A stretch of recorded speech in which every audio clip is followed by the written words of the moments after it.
ওয়েদারটা একদম মেঘলা মেঘলা, তাই একটু রান্নাটা ব্যতিক্রম করে রান্না করবো আজকে, যেটা এই ওয়েদারে যায়।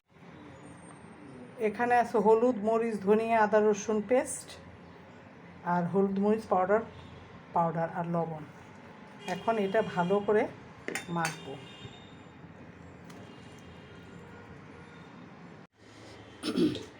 এটা মশলা দিয়ে মাখানো হয়ে গেছে সব। এখন তেলে দিয়ে দিব। তেলটা গরম মশলা দিয়ে আনা হয়েছে, এখন তেলে দিয়ে দেব।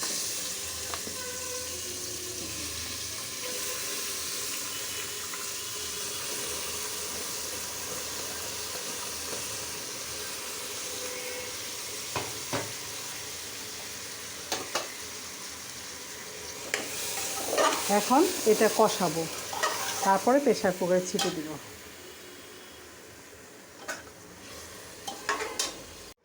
মাংস তরকারিটা হয়ে গেছে। রসুনটা কষায় উঠায় রাখছিলাম, কারণ গলে যায়, বেশি থাকুন চুলায় থাকলে সিটি দিলে গলে যায়। আমি তরকারিটা নামাই ফেলবো।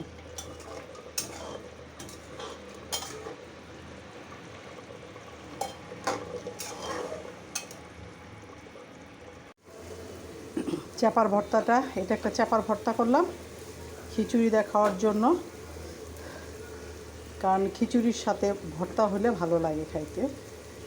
তাই হয়ে গেছে ভর্তাটা, এখন নামিয়ে ফেলবো। রসুন দিয়ে, পেঁয়াজ দিয়ে, মোটা মোটা পেঁয়াজ কাইটে চাপা দিয়ে চাপা ভুনা করলাম।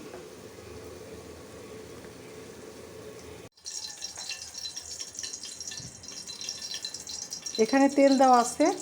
এখন হলুদ, মরিচ, ধনিয়া আর আদা রসুন পেস্ট একদম মিক্স করা। এখানে আমি মশলা একদম কম দিই খিচুড়িতে, হালকা মশলা, বাটা মশলা, কাটা মশলাটা বেশি দেখেন, পেঁয়াজ, কাঁচামরিচ, আদা রসুন সব দেওয়া। এখন চালটা দিয়ে দিই। চালটা দিয়ে একসাথে কষাবো।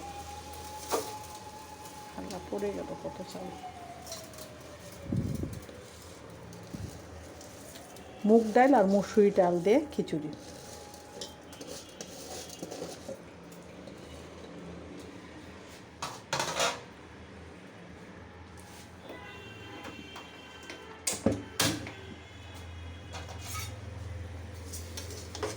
এখন একটু কষাবো, তারপর পানি দিয়ে দেব।